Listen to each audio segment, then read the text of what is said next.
great. Perfect. Okay, Um, Sonny is a technical consulting engineer with I-Gard.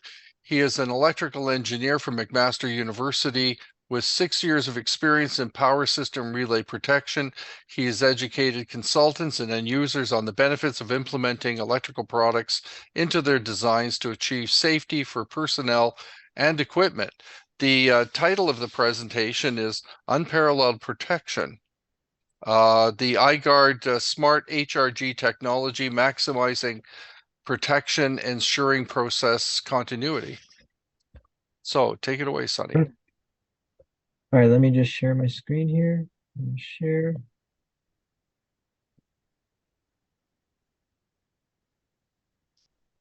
Okay, perfect. Can everyone see that? Yes?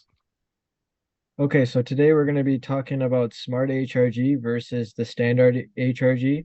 HRG stands for high resistance grounding, and that will be the focus of our discussion today. So we're going to be briefly talking about I-Gard as a company, and then we're going to go into what constitutes a ground fault in a system. We'll also be discussing types of grounding systems, including a more in-depth focus on resistively grounded systems and how we can transition to a resistance grounded system, depending on if we're solidly grounded or ungrounded. In addition to that, I'll go over the sizing of the NGR, what factors are important that we need to consider, and I'll also be discussing our standard HRG offering as well as our smart HRG offering, as well as what code and standards requirements are indicating for high resistance grounding. So this is our facility in Mississauga. We've been manufacturing resistors for 40 plus years since 1982. And we also purchased the Federal Pioneering Division, a relaying division from Schneider Electric in 2003. So we have 20 years of experience in manufacturing relays as well. On the left-hand side here is our resistor manufacturing section, and on the right-hand side is our relaying manufacturing area as well. Now, when it comes to ground faults, a ground fault is an unintentional path between conductors and ground that we want to avoid because it may cause damage to equipment and personnel. This is usually caused by loose connections, worn wire insulation, exposure to moisture, or even external natural conditions. Now, in the North American market, we typically see three different types of system grounding arrangements often utilized. Ungrounded systems are utilized about maybe 12 to 14% of the time. It allows for continuous operation in the event of the first fault condition. The only issue is that when a first fault occurs, there may be transient overvoltage conditions which could arise from the unfaulted phases, which could exceed up to 6 to 8 times the line to neutral voltage of the system. This could cause further degradation in the cable insulation and eventually lead to a phase-to-phase failure if it's left in the system for too long. In addition to that, it's very difficult to locate faults in this type of system since there's no ground return path for the fault to circulate through.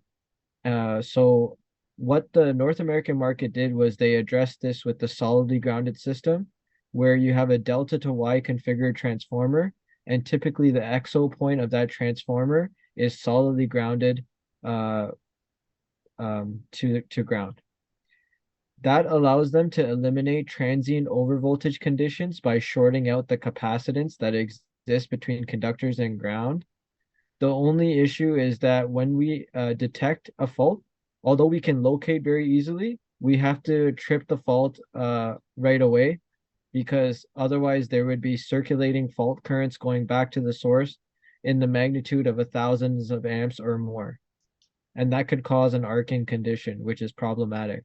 So in the case of a solidly grounded system, you're reducing the transient overvoltages, yes, but you're compromising process continuity as a result. The in-between ground between ungrounded and solidly grounded systems is a resistance grounded system. In a resistance grounded system, we're essentially limiting the fault current to a specific value in an effort to not allow the arc enough energy for it to build up to a higher level of power. In addition to that, we size the resistor in accordance with the charging current coming from the capacitance in the system such that we can control the transient overvoltage condition. And we can also easily locate faults in this system since the technology is very similar as with the solidly grounded system. And also we have pulsing feature on our resistors, which can help in locating faults. So it's now practically used everywhere where data centers, hospitals, and other process industries which can't tolerate a fault are utilizing this type of technology. In this particular schematic, we have a 480 volt line-to-line voltage system. And as you can see, we've placed a resistor from the neutral point to ground with a resistance of 55.4 ohms. Effectively, this resistor will limit any future fault occurring in the system from phase to ground to 5 amps. Our line-to-line and line-to-neutral voltages are still intact at the moment because there's no fault in the system at 480 volts and 277 volts respectively. Now let's see what happens when a fault occurs in the system. So the fault occurs on phase C. So phase C ends up getting faulted, and the fault current will take the path through the resistance up to the neutral point and down through the C winding back to the point of fault, because current likes to close its loop. So now we have this circulating 5 amps of fault current. Our neutral gets elevated to the line to neutral voltage of the system at 277 volts, line to neutral. And our unfaulted phases will get elevated to 480 volts line to ground. This will effectively give us 480 volts line to line to continue our process, even with respect to the faulted phase and the unfaulted phases. So at this point, we haven't really tripped anything. We've experienced our first phase to ground fault, and we're limiting that fault current to a specific value. Now, when we're considering a resistance grounded system, we have to ensure that the cabling is rated for the line-to-line voltage of the system. As seen in the previous slide, we had a phase to ground fault that caused elevation on the unfaulted phases. So we need to make sure that our cabling, our lightning, and our surge arresters are also rated for the line-to-line voltage, such that it can handle that voltage stress during the first phase to ground fault. When it comes to VFDs, surge protection devices, and UPSs, we have to ensure that they're compatible with the HRG system. Sometimes VFDs may have a direct connection between their conductors and ground, either before the rectifier circuit or after the rectifier circuit on the DC link. And as a result, that may bypass our resistor and no longer allow us to limit fault current to a specific value, since the ground fault will take that path through the VFD back to the ground fault point. In addition to that, it is highly recommended that you do not utilize single phase loads with a resistance grounded system, simply because the neutral gets elevated to the line to neutral voltage of the system. So that poses a problematic scenario for single phase loads that are relying on one of the phases as well as the neutral. When it comes to insulation levels for cabling in high resistance grounded systems, for systems up to 5 kV, you don't need to worry about what IEEE 242 says, because most cabling is already taking into account 173% insulation level rating, where you can hold the fault for longer than 1 hour continuously. In the case of low resistance grounding, where it's utilized on higher kV values, let's say 15 kV or 13.8, let's say, consultants can use either 100% or 133%, depending on how long they're leaving the fault in the system. But usually for these higher voltage systems, they're typically tripping on first fault and coordinating accordingly with their feeder circuits downstream to isolate the point of fault before the main circuit breaker upstream trips. Now, here's an example of how we utilize single phase loads on a resistance grounded system. At the top section, we have a high resistance grounded 480 volt system, which is 3-phase 3-wire, handling 3-phase loads such as motors. And then we've placed these 2 isolation transformers here to convert the system from high resistance grounding back to solidly grounded, where we can now have that distributed neutral to satisfy single phase loads such as lighting. In addition to that, For the loads at 208, 120, we can satisfy that by also going to solidly grounded and satisfy computers and outlets that are most commonly utilized. Now, if your customer has an ungrounded system and they're complaining about transient overvoltages and difficulty in locating faults that are existing in their system, one way that we help our customers is we implement a zigzag transformer connected to the three phases. And this zigzag transformer establishes an artificial neutral, in which case we can connect a resistor from the artificial neutral to ground. This resistor does quite a few things for the system. One, it controls the transient overvoltage scenario that would otherwise occur in an ungrounded system. Two, it provides a ground return path for the ground fault that is occurring in the system so that we can actually quantify how much magnitude that ground fault has. And in addition to that, we're able to locate the position of the fault provided that this resistor has a pulsing feature, which we will get into shortly. For sizing of the NGR, there are 5 concepts to consider. That is rated voltage, rated current, rated time, the maximum temperature based on the time rating of the resistor, as well as the temperature coefficient of resistance for the particular alloy that is utilized in the construction of the resistor itself. With respect to rated voltage, it really depends on the type of system that you're specifying. For 13.8 kV generator, for example, we're insulating to the line to neutral voltage of the system. So in this case, we would be insulating the neutral grounding resistor to 8,000 volts line to neutral. When it comes to rated current, usually for low voltage systems, 5 amps or 10 amps is selected for 480 volt and 600 volt systems. And for systems that are approaching 4160, 13.8 kV, and 25 kV, we need to entertain a concept called charging current, and we need to calculate how much charging current is to be expected from the system in the pre-design stage.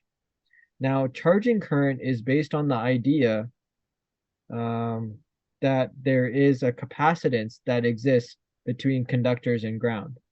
This capacitance basically is dictated by the amount of cabling that you have leading out to the loads, as well as the loads themselves and the source itself. The loads and the source do not contribute as much. It's more so the cabling. So if you look at your cabling data sheets, there will be a value for how much capacitance that you have per 1,000 feet. In this case, you can use that to calculate your capacitance. And then once you have your capacitance, you can calculate your reactance by doing 1 over 2 pi FC, and then divide that reactance by your line to neutral voltage of your system to get the charging current per phase coming from that capacitance. Once we multiply that charging current per phase by 3, we have our total system charging current capacitance from the 3 phases themselves.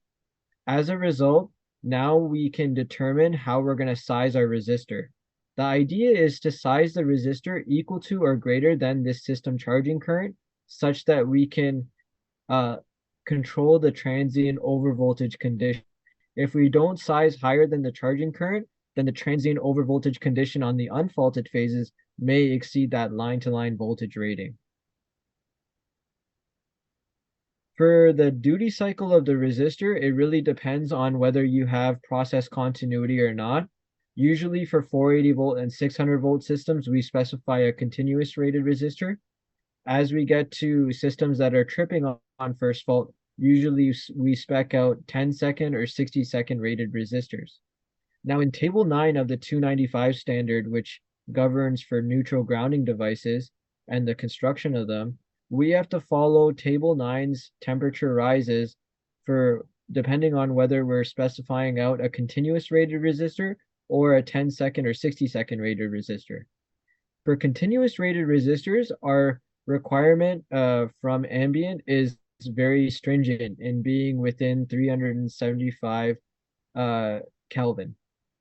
When we have a 10-second or 60-second rated resistor, we have much more room at 765 kelvins, and as a result, that gives us more capability in providing a more economical solution and a smaller footprint for this neutral grounding resistor.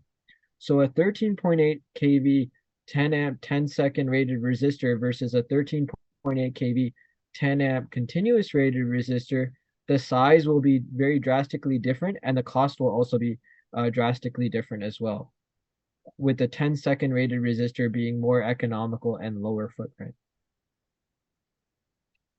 Now, for the sizing of the NGR, let's look at this example where a consultant has specified a 4160 volt line-to-line 400 amp 10-second rated resistor. In this case, the maximum temperature rise based on the table in the previous slide is 760 degrees Celsius. Based on the 295 standard in 6.2.1, it says that the current shall not vary from the rated current by more than 20%. Below, we are looking at 4 different alloys, each with a different temperature coefficient of resistance.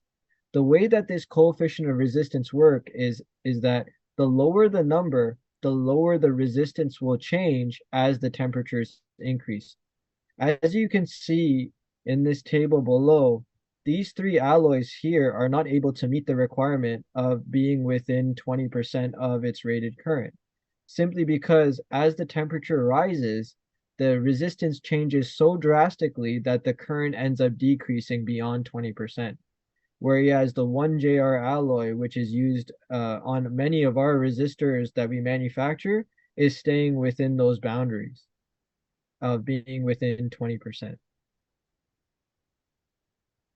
Now, in the Canadian Electrical Code, back in 2015, we really didn't have a reference for impedance grounded systems, but due to a lot of requests from consultants that are speccing out impedance grounded systems, they decided to implement some clauses in Section 10 of grounding and bonding. Further to this, in 2021, they gave us a really nice table called Table 17.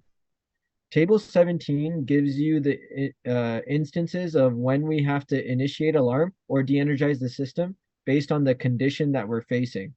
As manufacturers of resistors and the relays, we have to also monitor for ground faults in the system, which is denoted by this column here.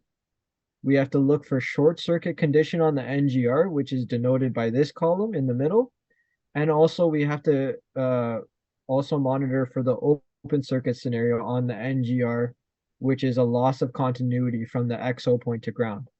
A lot of consultants are taking advantage of the fact that in a 3-phase 3-wire system where we're 5 kV or less, or if ground fault current is limited to 10 amps or less, we have the ability to alarm the ground fault without tripping, provided that we're using a continuous rated resistor. Because here it stipulates you alarm and de-energize the system within the time rating of the impedance grounding device. But if the time rating of the impedance grounding device is continuous, then we only have to alarm the condition of fault and continue with the process without tripping anything. For the short circuit scenario, we have to alarm and de-energize the system within 48 hours. And with the open circuit scenario, we either alarm if we can still detect a ground fault in an ungrounded system, or we have to alarm and de-energize the system within 48 hours. Now, on this portion below, on the 3rd row here, it says that if you have a system that's greater than 5 kV, or if ground fault current is being limited to a value greater than 10 amps, then we have to alarm and de-energize the system within the lesser of 48 hours or the time rating of the impedance grounding device. But typically, consultants don't want that much wattage flowing back to their source. So to put into perspective, if we have a 600 volt system that has a 10 amp NGR, we're going to expect to see 3,470 watts flowing back through the neutral point up the resistor. In contrast, if we have a 13.8 kV system that also has a 10 amp NGR, that would be 80 kilowatts circulating. So typically for this section, consultants that I've been working with have been speccing out either a 10-second or 60-second rated resistor and then tripping on first fault with coordination with their downstream feeder protection. The short circuit and open circuit scenarios for this particular row remain the same as the previous row. And in addition to that, I did skip over this first row. It's because I mentioned to you at the beginning that we should not be distributing the neutral in a resistance grounded system, simply because on each of these conditions, we have to alarm and de-energize the system immediately. So really, resistance grounding doesn't provide a benefit when you have a three-phase four-wire system.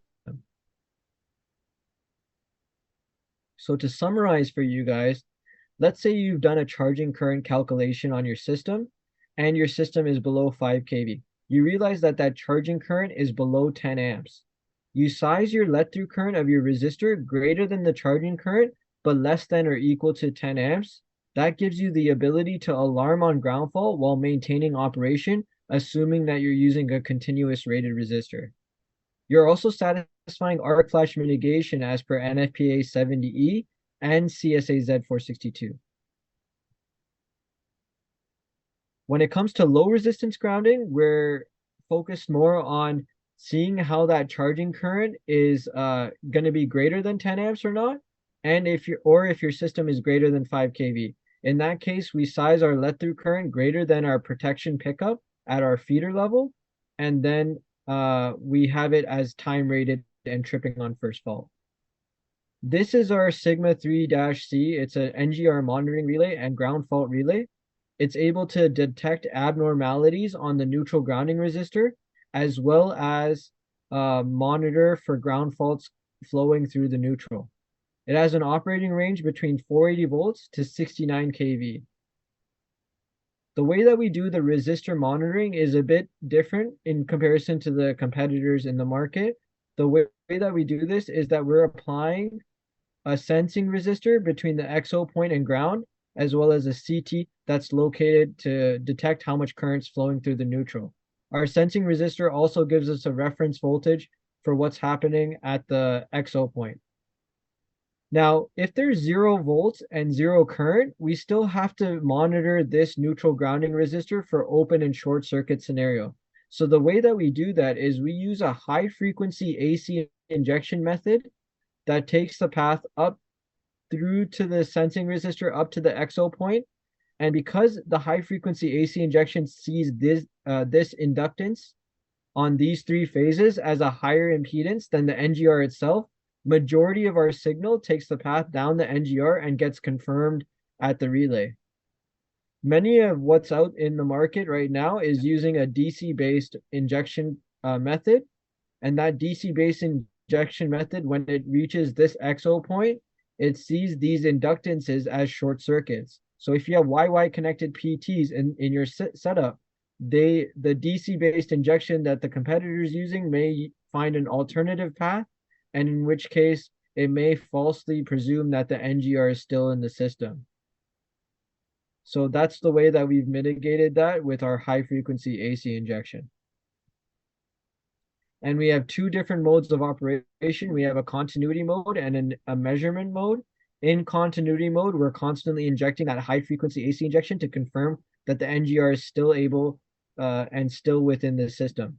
When we get into a measurement mode, that's when we're detecting some voltage and some current on the neutral.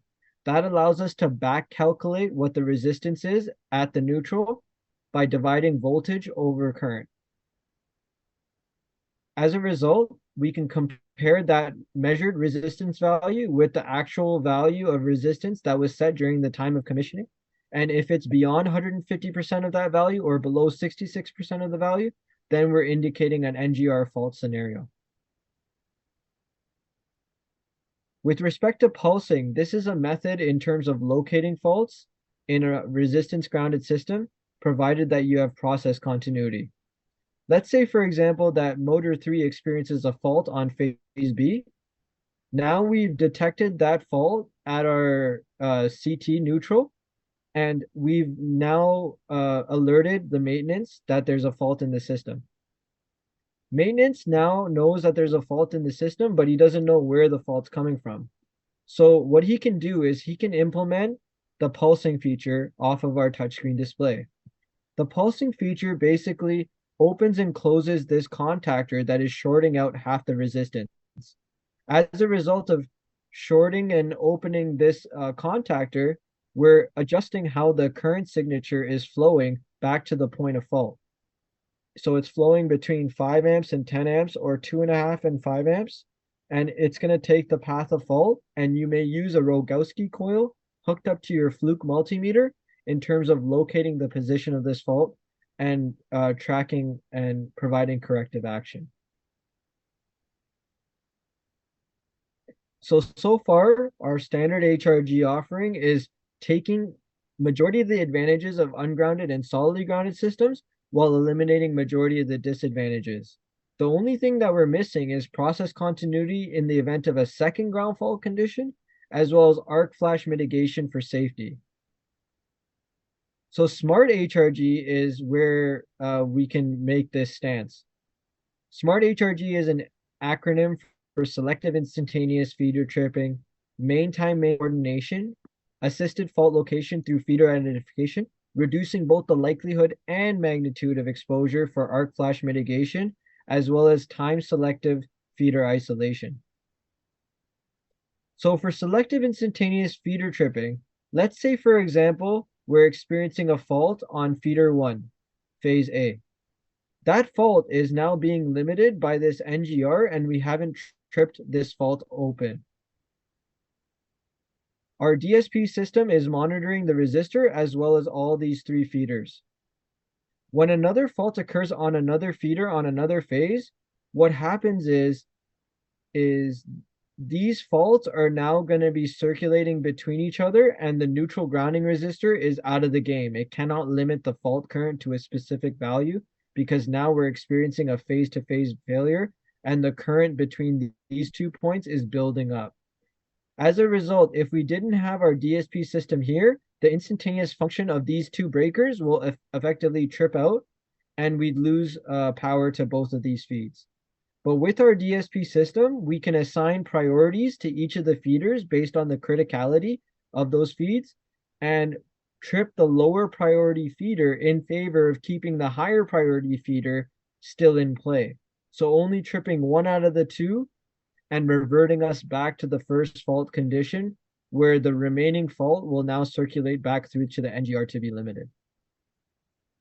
In addition to that, we also get involved in quite a bit of main time main applications, such as for hospitals and data centers. And as a result, we have a system that is compatible with such a configuration. We place our DSP system on the left-hand side, monitoring the resistor on this transformer. And we have another DSP system on the right-hand side, monitoring the second resistor's transformer and its associated loads.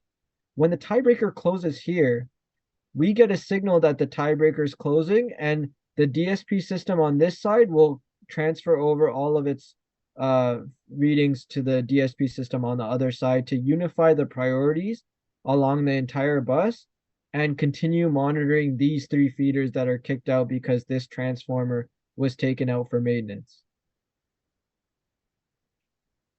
Now, heading into NFPA 70E, NFPA 70E is a standard for electrical safety in the workplace and is based off the US standard. This also is mirrored for the Canadian market in CSA Z462-21. In Annex O.2.2, it says that design option decisions should facilitate the ability to eliminate hazards and reduce risk by doing the following: reducing the likelihood of exposure, reducing the magnitude or severity of exposure, and enabling achievement of an electrically safe work condition. Further to this, in Annex O.2.3, they list out 9 different incident energy reduction methods. Of the 9 that are listed, high resistance grounding is the only one that's reducing the likelihood. All of the other incident energy reduction methods are acting after the fact that the arc is already in the system. So for high resistance grounding, we know that if it's a phase to ground fault, we're limiting that fault current's magnitude to a specific value. And we know that 95% of electrical faults begin as single phase to ground faults. So when we select a low enough let through current, there's insufficient energy for the arc to restrike, and as a result, it self-extinguishes. The only issue with resistance grounding is the phase-to-phase and phase-to-phase-to-phase failures where our neutral grounding resistor is no longer able to limit the fault current. So although HRG is able to reduce the likelihood, it can't reduce the magnitude because the magnitude is also taking into consideration phase-to-phase and phase-to-phase-to-phase failures that are occurring in the system. So what we did at I-Gard is we implemented an arc flash detection relay alongside our resistance grounding solution so that we can handle the magnitude approach by capturing the particular spectrum of light emitted by an arc flash incident and tripping the upstream breaker within 1 millisecond is when we're sending the signal out.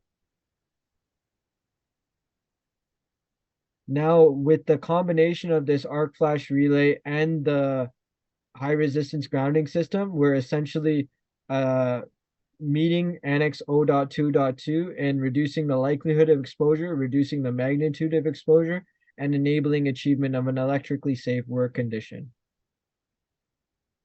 So now you can see that Smart HRG is advancing on just the standard HRG offering and providing these additional benefits of second ground fault protection, as well as arc flash mitigation for safety. And here is the modular solution that we've provided to our customers for many years. We have our arc flash detection module on the right, our main time main module. We have feeder modules, resistor monitoring relay, our DSM, which monitors the voltages between the phases as well as to ground, as well as the neutral voltage. We have our power supply here, which controls the pulsing signal for the resistor for fault location, as well as powering all of these modules that are hooked up by ribbon cables between each other. All of this information is connected to our communication module, which sets up to this nice touchscreen display. This touchscreen display is very intuitive and useful to use in providing information to maintenance and end users on how much magnitude of ground fault there is in their overall system, how much ground fault there is at each individual feeder. We can indicate what phase is faulted. We can trip on first fault or second ground fault, depending on your preference. We can indicate phase loss. We can indicate a bus fault. We can provide the data and event logging on all of the incidents that are occurring in the system, and we can provide that information via Modbus TCP IP as well. We also provide trending analysis to see how the ground fault is developing. Usually for ground faults, they don't appear as bolted faults right away. Sometimes they appear as resistive faults and they slowly begin to gain more and more fault current as time progresses on. So maybe in January, when you're doing, an inspection of a chiller or a blower, you can see that the prospective fault current is at roughly 12 milliamps right now. But then you check again in March or April, and then that could be jumping up to 32 or 35 milliamps. We want to be able to provide predictive maintenance so that we can schedule our shutdown and look for the issue that is causing that feeder to experience these fault currents that are being read by our relay. So that's basically the presentation. Let me know if you have any questions. I think I can open up the chat now to see. Okay, Sunny, thanks very much. Good presentation. Yeah, we have a few questions here. Which one is the best to be used in relation to low and high resistance grounding? So for what I mentioned before with respect to low resistance grounding, typically we utilize that on 4160 volt systems and higher. 4160 is the range where there's the discrepancy between high resistance grounding and low resistance grounding. It mostly comes down to the charging current calculation, which you will do on your system. The charging current is dependent on how much cabling you have leading out to loads. If that charging current of your system is within 10 amps, then you can still satisfy process continuity and go ahead with high resistance grounding for that 4160 volt system. If the charging current is greater than 10 amps, then you need to rule out HRG and use low resistance grounding and coordinate with your feeder protection, whether that's LSIG breakers or an SCL relay or a GE multi-lane relay, whichever one you're utilizing. Usually for higher kV systems, when we get past 5 kV, it's almost all exclusively LRG. And in that case, LRG means that you're tripping on first fault and you're just coordinating with your feeder breakers downstream. Okay. What is the best tool to size NRG, or HRG? The best tool would be to do that charging current calculation, to look at your cabling data sheet, understand how much capacitance that you have per 1,000 feet of cable, as well as determine what size of cabling you would be utilizing.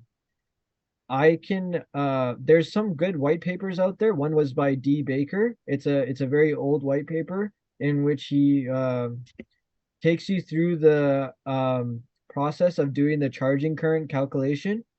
The only right way to size the NGR is to understand how much charging current there is in your system first, and then size in accordance to that. After that, the rated voltage and the duty cycle is going to be dependent on that charging current that you specify. Okay, great. Who will decide lower priority and higher priority circuit breaker loads? So with respect to that, I usually talk to consultants about which feeders are more critical and which feeders are less critical. So in some cases, like for a hospital, for example, you have a feeder that's feeding an operating room, and then you probably have another feeder that's feeding a blower or a chiller for HVAC. In this case, the higher priority will go towards the operating room, and the HVAC may be at a lower priority, in which case we would want to trip out the HVAC first in the event of a second ground fault scenario over trying to trip the operating room that needs that power to continue it having the doctors do the operation. Yeah, you don't want to lose power when you're having brain surgery, right? Yeah, absolutely not. No. Yeah. Okay. Can resistance grounded systems be modeled in software like PTW32 and Easy Power? And will it reflect in the calculations to reduce incident energy levels? So for the calculations to reduce incident energy levels, I mentioned to you that resistance grounding is only reducing the likelihood and not the magnitude. As a result, incident energy levels are taking into account face-to-face and face-to-face-to-face failures when they're doing those calculations. So it's not going to reflect in reducing those incident energy levels. What it can do though is for phase to ground failures, it can limit that magnitude. So that's what you can utilize for Easy Power and PTW32. I know that they have an option to place resistance grounding. I just don't know. I'm not. I haven't tinkered with those particular softwares. I've utilized ETAP, and I think ETAP does have it. Okay. Does your grounding system effectively affect the parallel transformers? So when it comes to the grounding configuration of other sources, let's say if we have 4 generators in parallel on a paralleling bus, those generators need to also match the resistance grounding system that we're specifying. So for each of those generators, it has to be resistance grounded. If you have transformers that are operating in parallel with the generator side that is resistance grounded, then the transformer should also be resistance grounded to match the offering. If it's a peak shaving application where these generators are cogenning alongside the transformer to save the customer cost on energy, for example. In the case where a transformer is only supplying by itself, then you can use that resistance grounding. And if you have paralleling transformers, not there won't be 2 transformers operating within the same interconnected system, so they would typically be separated from each other. Okay. Uh, Just hang on here. Let's see. Can you please repeat the last name of the author of the white paper you mentioned for calculating the charging current? it's Baker, Baker. Okay, Baker. and Anna asked that question. Anna, if you write to Sonny, you've got his email address. I Perhaps can send that to you. he can send you the white paper. So that would be helpful. Great. Next one. Local utilities supplying 750 volts AC and less services do not allow resistance grounding of neutrals. Do you work with utilities to allow HRG? So some utilities want to use solidly grounded or ungrounded when they're supplying to their customer. Uh, we we do not have any say in that approach, but we have worked with some utilities in BC and Alberta on that point. I know that other utilities are on a more stricter mandate to maintain solidly grounded or ungrounded depending on their type of configuration. So we don't really dictate that. It's more dictated based on the authority having jurisdiction and the hydro company having jurisdiction within that area. And we just comply with them. If the customer ends up having a customer transformer on their side that can bring in that utility power and then step down further or maintain the same voltage, then we can apply that resistor on the secondary side since that's customer owned. But if it's a utility owned transformer and they're specifying that they want it grounded a certain way, then we cannot interfere with that process, unfortunately. Okay. Razvan has a question. How do we know when and where we can use one of these ground protection method models? So if you have a system that doesn't have that many single phase loads or no single phase loads, then it's a candidate for resistance grounding.